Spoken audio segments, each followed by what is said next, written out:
people are not racist, okay? People are not sexist.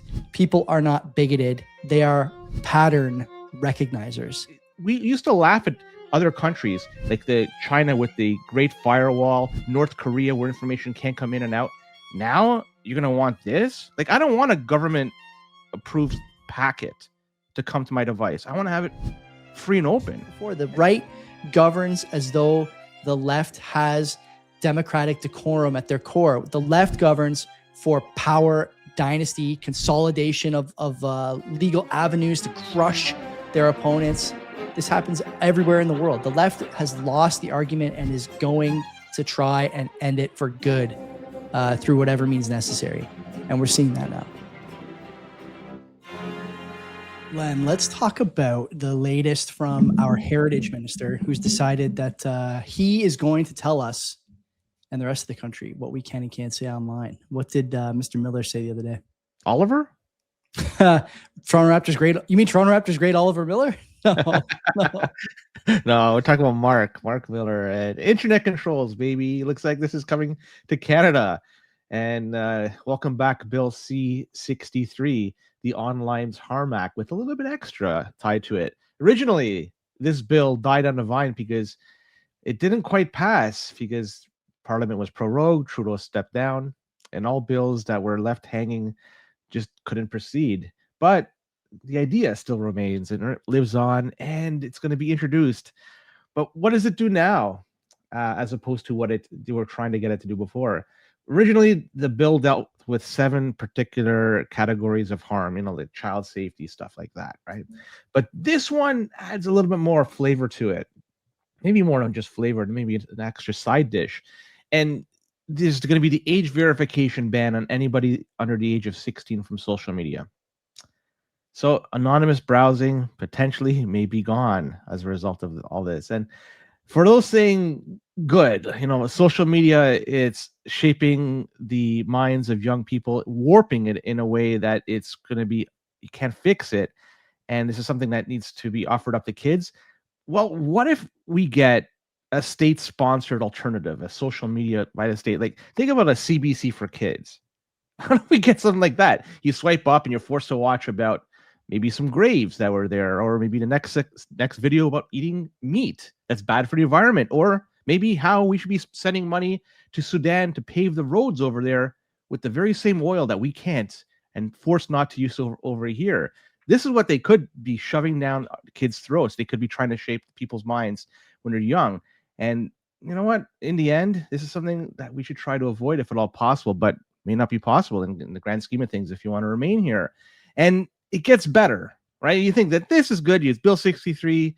You have the shaping of the kids' minds with social media bans and forcing them whatever government-approved packets they want to give us. Well, there's the beauty of all this. Yeah, the real, like the cherry on the top, they could lock you in your home for reasonable grounds of fear. And it's just punishment before something could happen. It's like a Minority Report ready to take place. Do you have to think a certain way before subjected to house arrest? Dress a certain way? Walk a certain way? Talk a certain way? I don't know, man. Like, who the hell knows what it's going to be? But it leads, it's so much interpretation here that we don't know exactly how it's going to be done. If you want them to deal with this, they have proven time and time again that they have used bad judgment. And I'm looking at the Emergencies Act, for instance. And this is not an opinion. This is fact. The courts have ruled that it was a heavy-handed approach to something that didn't require that. But yet, they did it. A lot of people were negatively impacted. And you know what? The heavy-handed approach seems to be the direction that they want to take all the time. Screw who's going to be impacted from that. You'll probably even get a giddy person on stage laughing uncontrollably behind the scenes because, you know what, we did something that's going to harm people. This is not what you want, man. Like, we used to laugh at other countries, like the China with the Great Firewall, North Korea where information can't come in and out. Now you're going to want this? Like, I don't want a government-approved packet to come to my device. I want to have it free and open. And beyond that, I mean, beyond all this, there's even going to be digital safety that they're going to be saying. There's going to be something called a Digital Safety Commission. I didn't have time to research this, but just the name alone scares the bejesus out of me. What is this commission going to be responsible for? How it is they're going to be able to levy particular rules, fines, whatever. But you know what? These guys, they got a majority government. How they got it, everybody knows. But now they have control of the House. They have control of the Senate, committees. This is something that's often overlooked with committees. When you have a majority government in committees, you control what witnesses come out to be talking about any particular bill. You can veto any witnesses that the opposition want to bring on, and you could only bring your own witnesses on that are in support of the bill that you want to pass. So you essentially control the narrative and controlling the actual passing of the bill. That's scary stuff. This sober second thought, they have the Senate. So, you know what? I look at this.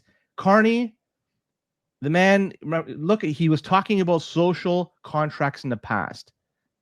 He has discussed about this. In his words, he was saying, the old order is not coming back.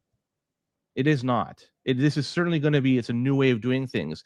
And he says, or they're trying to say external threats, they want to get rid of it. They want to push it away. They want to make sure that they are pushing for sovereignty and human rights, as he puts it, so Canadians could be masters of their own house. Do you believe this gives us Canadians the ability to be the masters of our own house? I read between the lines. I look at what's going on. This is a daddy state. That's my opinion. They've tried this 3 times, right? They tried it in 21, again in 24, and now because they have a majority, you know, the guy literally waited like 12 hours from the end of the by-elections and the 3 ridings where they swept, by the way, to talk about passing this legislation. And I think the quote was, you know, we have some opportunities here. Well, what opportunities do they have? I think you did a good job summarizing it. I will do a bit of an add-on here to some of the things you said. I think that there's a note that we have to make that the Online Harms Act targets, quote, speech likely to foment detestation or vilification of an individual or group. How many people in Canada are a fan of the current immigration policies? You know, what is that number? Is it 10%? Maybe. The sort of lowest resolution, lowest IQ people still think it's a good idea to bring in immigrants at the numbers we've been doing it. What is the number of people who believe in the Kamloops grave story? Is it 10%, 15% of people? It's probably fairly low. What is the number of people who think that Israel or Palestine is something they need to be tweeting about every single day, you know, debating on the internet? That number has got to be 30%, 40% of people who think that's a worthy way to spend their time. And then, of course, Len, something that's near and dear to us and something that Mark Jeftovic and I spoke about. I think I'll put that fireside in the show notes if I can find the link. How many people in our camp, the Bitcoin camp, or even the Austrian economics camp, view monetary policy as unsustainable and damaging and speak about that online? Is that likely to vilify politicians who are governing that policy? I don't know. If I was a politician governing that policy, I might have an opinion on that. And it gives you an opportunity now to do these things. The best part about this is that you can ask for content to be removed without a court order, without a hearing, without anything. And because the platforms are going to be governed by this duty to act, lest they give up, I think 9% of their global revenue. So Meta, for example, would be, you know, close to $7 or $10 billion in terms of exposure if they didn't comply with one of these things. They're going to take stuff down. That we've already suffered so much in this country at the hands of hapless, clownish politicians, whether it's the news blocking or, you know, as you mentioned there, in the middle of a housing and drug and suicide and MAID crisis, healthcare crisis, sending, you know, hundreds of millions of dollars overseas for gender neutral art in Zambia or whatever they're sending money to. It's not helping Canadians. Youth unemployment's at an all-time high, which, by the way, I do think factors into the rationale around stopping kids from going on social media. Kids at 16 years old are not so uninformed and so unintelligent and so unable to decide for themselves that they can't tell if something is wrong in the world in which they're growing up. And I've said this before, that memory is the mother of revolution. These kids don't know what they missed, and it is imperative to the state to make sure that when kids go online, they don't see crowded malls with no roaming gangs of youths. They don't see movie theaters where people are throwing stuff at each other instead of watching a movie. They don't see roads that are, not crammed sidewalk to sidewalk with drivers. They don't see hundreds of, if not thousands of people praying on street corners in the name of whatever, Stone Age religion they're trying to promote. They don't see youth unemployment at all-time highs. They see a bunch of kids who look like them working at McDonald's, who want to have a brighter future. And by the way, look like them is not a matter of skin color. It's a matter of attitude. It's a matter of goals. It's a matter of intention and intent for them and their families and for the country in which they now reside. What we've done is forced down the throat of Canadians a number of different issues that they're wildly unpopular. And because our politicians, in the most generous interpretation, are being influenced by business groups, in the least generous are looting the trough on the way to irrelevance and bankruptcy, people are upset, naturally. Every conversation I have now in private, whether it's in a group chat or with the shuttle to and from my mechanic, is about these issues every single time. People are not racist, okay? People are not sexist. People are not bigoted. They are pattern recognizers. They are experiencing difficult situations in their communities, at their jobs, in their schools, and in their families because of these policies. Things are dangerous. Things are expensive. Things are unpalatable broadly all over the world now, but Canada especially has been a petri dish for a lot of these just so poorly thought out policies. So what do? We have all these attempts now to govern speech.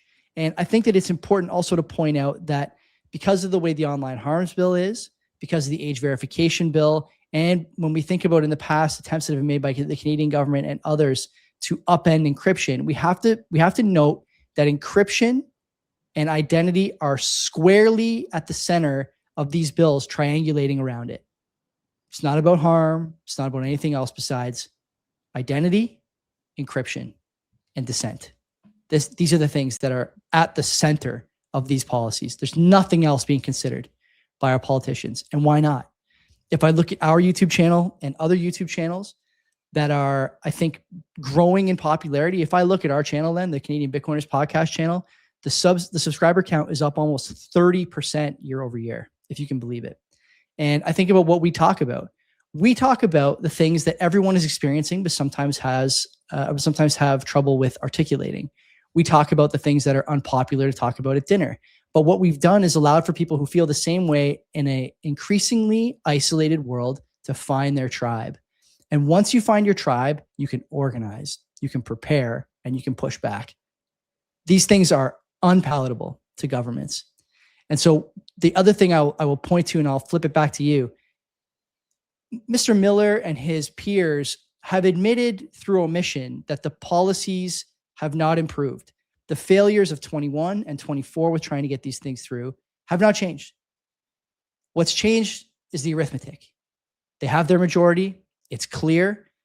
The Canadian press, which of course is funded by these same taxpayer coffers as the MPs are, is running with this story. Toronto Star ran a story today about how Mark Carney is the unity prime minister. It's a vote for a Canadian national unity. These recent by-elections and the floor crossers. CBC running with the same sort of nonsense. David Cochrane almost having trouble keeping his hand out of his own pants, talking about the success of the Liberal Party in 2026. These are the people that we trust for information and unbiased passage of opinions. And we're not getting either of those things. And it's allowed the government to push these things. Maybe I'll add one more piece here, and then I'll pass it back to you. We talked on this show about Tumbler Ridge about 2 months ago, and about how at that time there was an attempt made by the RCMP to quote unquote stop a violent act. That wasn't really an attempt. They went to the house of the shooter and confiscated some weapons, but not all, and basically, I would argue, let things happen.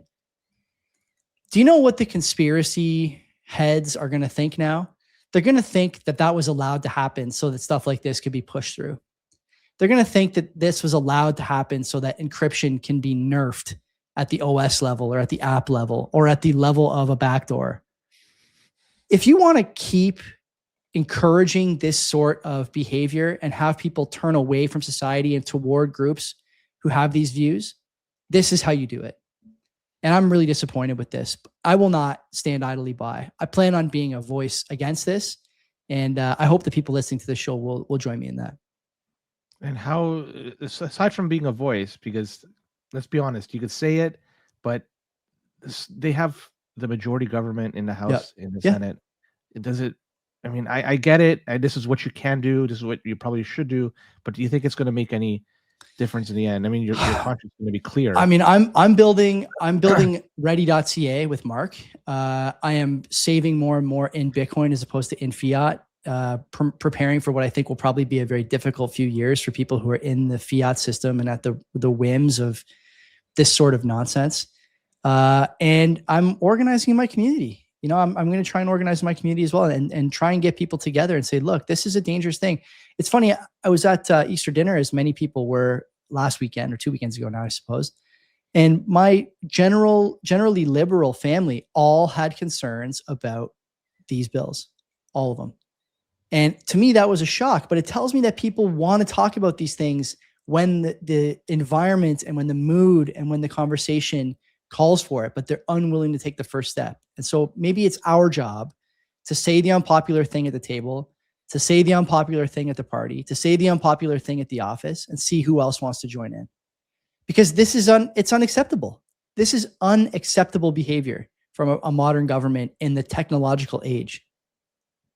It's predictable. It's not surprising. It's not creative like many policies, unfortunately, but it's unacceptable. Period. End of story. What I fear is anybody that wants to, or are even right now using VPNs, are they going to be under the radar of the government? For sure. Even if they're just not doing anything, just if they want to circumvent geolocation or geolocking for like not Napster, what is it? Well, for anything, IPTVs, or even if you want to watch out of country YouTube, right? The proposals here would force YouTube to pull down content in Canada. But if you wanted to watch that content, presumably you could use an IP blocker or VPN or something of that nature to do so. The question is how much of that will be allowed, and under what risk? You know, what risk will you be assuming doing something like that? Will you be risking a 5-figure fine? That's like is possible in other laws of this nature here and abroad.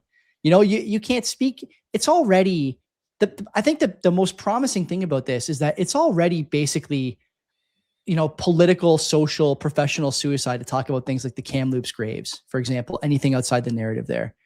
And so the hope that I have is that it's actually still not enough of a deterrent to the truth to lose your job, lose your friends, lose your family, to say the right thing.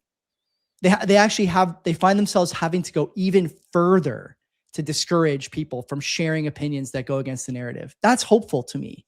And I think that people should take some hope in that. There is light in this tunnel. The question is, are we going to pursue it, or are we going to take this lying down? I hope that we don't take it lying down. I don't know if I'm going to do anything aside from just vote with my feet. Yeah, that's the other option, of course. Yeah, leave. The thing is that now the only place that won't have this, European Union is doing this. Mm-hmm. Australia is doing it. The only place to go is what? Next door? You're going to go to the States? I don't know if they're going to be totally... I don't know either. There's no guarantees. If the left gets into power in these countries, I've said this before, the right governs as though the left has democratic decorum at their core. The left governs for power, dynasty, consolidation of legal avenues to crush their opponents. This happens everywhere in the world. The left has lost the argument and is going to try and end it for good. through whatever means necessary. And we're seeing that now. Yeah. You know, this also happens at the same time that Minister Jolie gets on TV and says that, you know, the Liberals are suddenly winning in places that were impossible a few years ago because they're bringing in hordes of Africans to these places to vote. Like, this is what's being said now. The majority is the mask off moment for these guys. That's all there is to it. And we have to stop pretending that they're going to play by the rules or give us a chance or play fair. It's not. It's just simply not the case. It's not the case. Never done that. Yeah. Yeah. It's sad. But like I say, like, well, I'm kind of at the point in my thinking it's not worth fighting. It's not worth putting up resistance, because it's just I probably just the defeatist attitude. I don't know, but it's just I don't have the time or the energy to waste on that. I think I could be better suited at directing it elsewhere. That's the way I feel, and it's too bad because that's just one less soldier you have that could fight for this type of fight. And I use the term soldier loosely. It's, you know, just somebody that's just. I mean, we still do our show. We still do the Canadian Bitcoiners podcast. You know, that's a show that carries. You know, the people who watch that show march under the same banner as we do. That's part of the equation. That's good too. Yeah, the question is for how long before we're pushed out. Yeah, that's maybe the question. I don't know. Yeah, no one knows. No one knows. Anyway, that's it for today. Thanks for watching. Don't forget to subscribe to the newsletter, accessofeasy.com. The podcast is everywhere you get your podcasts. And of course, leave us a like, subscribe to the YouTube channel. More videos like this every week. Until next time, friends, speak freely and take care of yourselves. Take care.